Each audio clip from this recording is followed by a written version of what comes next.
ನೇರಿನ ವಿಚಾರಕ್ಕೆ ಎರಡು ಸಮುದಾಯದ ಕುಟುಂಬಗಳ ನಡುವೆ ಗಲಾಟೆ ಕೊಲೆಯಲ್ಲಿ ಅಂತ್ಯವಾಗಿದೆ.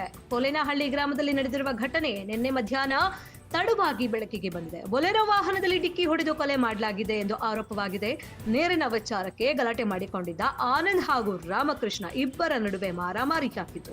ಬಳಿಕ ರಾಮಕೃಷ್ಣ ಪತ್ನಿ ನಾಗಮಣಿಗೆ ಗಲಾಟೆ ದೂರು ತಿಳಿಸಿದ ಆನಂದ್ ನಂತರ ಆನಂದನಿಗೆ ಬೊಲೆರೋದಿಂದ ಗುದ್ದಿದ ರಾಮಕೃಷ್ಣ ಪುತ್ರ ನಾಗೇಶ್ ಆನಂದ್ ಹತ್ಯೆ ಮಾಡಲೆಂದೇ ವೇಗವಾಗಿ ಬೊಲೆರೋದಿಂದ ಗುದ್ದಿದ್ದಾನೆ ಎಂದು ಆರೋಪಿಸಲಾಗಿದ್ದು, ಗುದ್ದಿದ ಬಳಿಕ ಪೊಲೀಸ್ ಠಾಣೆಗೆ ಬಂದು ಹಾಜರಾಗಿದ್ದಾನೆ ನಾಗೇಶ್. ಕೊಡಗೇಹಳ್ಳಿ ಪೊಲೀಸ್ ಠಾಣಾ ವ್ಯಾಪ್ತಿಯಲ್ಲಿ ಪ್ರಕರಣ ದಾಖಲಾಗಿದ್ದು, ಬೊಲೆರೋ ಚಾಲಕ ನಾಗೇಶ್ ಪೊಲೀಸರ ಅತಿಥಿಯಾಗಿದ್ದಾನೆ. ಅವ್ರ ಮನೆ ಹತ್ರ ನೀರು ಹೋಗ್ತವೆ, ಆಫ್ ಮಾಡ್ರಿ ಅಂತ ಹೇಳಿರೋದು ಅವನು. ನೀವೇ ಆಫ್ ಮಾಡ್ರಿ ಅಂತ ಹೇಳಿರೋದು. ಅವ್ರು ವಾಟರ್ ಮ್ಯಾನು, ಅವ್ರಿಗೆ ಸಂಬಳ ಬರೋದು. ಅವ್ನು ಗಲಾಟೆ ಮಾಡಿರೋನೆ ಅವ್ರಿಗೆ ನಿಮ್ಗೆ ಸಂಬಳ ಬರ್ತಿತ್ತ, ನಮ್ಗೇನೋ ಸಂಬಳ ಬರ್ತಿತ್ತ ಅಂತ ಅವ್ನು ಮಾತಾಡಿರೋದು. ಆಯಮ್ಮ ಚಪ್ಪಲಿ ತಗೊಂಡು ಹೊಡೆದಿರೋದು. ಇವನು ಕುಡ್ಗಲ್ ತಗೊಂಡು ಈ ಮಾಮೂಲಿ ತಗೊಂಡು ಹಿಂಗೆ ಹಾಕಿರೋದು ಕೈಗೆ ಅಷ್ಟೇ. ಅದು ಅವ್ರ ಅಪ್ಪನಿಗೆ ಫೋನ್ ಮಾಡಿ, ಹೆಂಡತಿ ಗಂಡನಿಗೆ ಫೋನ್ ಮಾಡಿ ಹೇಳಿರೋದು. ತಿರ್ಗಾ ಅವ್ರ ಗಂಡ ಮಗನ್ ಫೋನ್ ಮಾಡಿ ಬುಲೆರೋದಾಗ ಬಂದು ಅವ್ನು ಮಾತಾಡಿರೋದು. ಬುಲೆರೋದಾಗ ಸ್ಪೀಡಾಗಿ ಬಂದು ಹೊಡೆದಿರೋದು.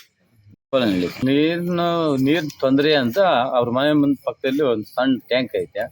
ನೀರ್ ವೇಸ್ಟ್ ಆಗ್ತಾ ಇದೆ ಅಂತ ಇವ್ನು ಹೇಳವನೆ. ಅವರು ಹೆಚ್ಚುವರಿ ಸರಿ ಆಯ್ತು ಹೇಳಪ್ಪ ನಿಲ್ಲಿಸ್ತೀನಿ ಅಂತ ಹೇಳಿದ್ರು ಸರಿ ಆಗೋದು. ಇದು ನೀನೇ ನಿಲ್ಸು, ನೀನೇ ಆಫ್ ಮಾಡು ಅಂತ ಹೇಳವನೆ.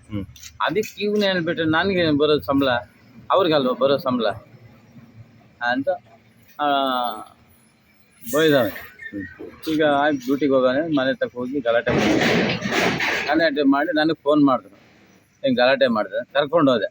ನಾನು ಕರ್ಕೊಂಡು ಹೋಗಿ ಹೋಟ್ಲ್ ಹತ್ರ ಟೀ ಕುಡ್ತಾ ಇದ್ವಿ. ಅವನ್ನ ಕರ್ಕೊಂಡೋದೆ, ಅವನು ಟೀ ಕುಡ್ದ, ನಾನು ಕುಡಿದೆ. ನಾನು ಟೀ ಕುಡ್ಕೊಂಡು ಅಲ್ಲೇ ಇದ್ದೆ. ಅಷ್ಟೊತ್ತಿಗೆ ಅವನಿಗೆ ಕೆಳಗೆ ಇಳಿದು ಬಂದ.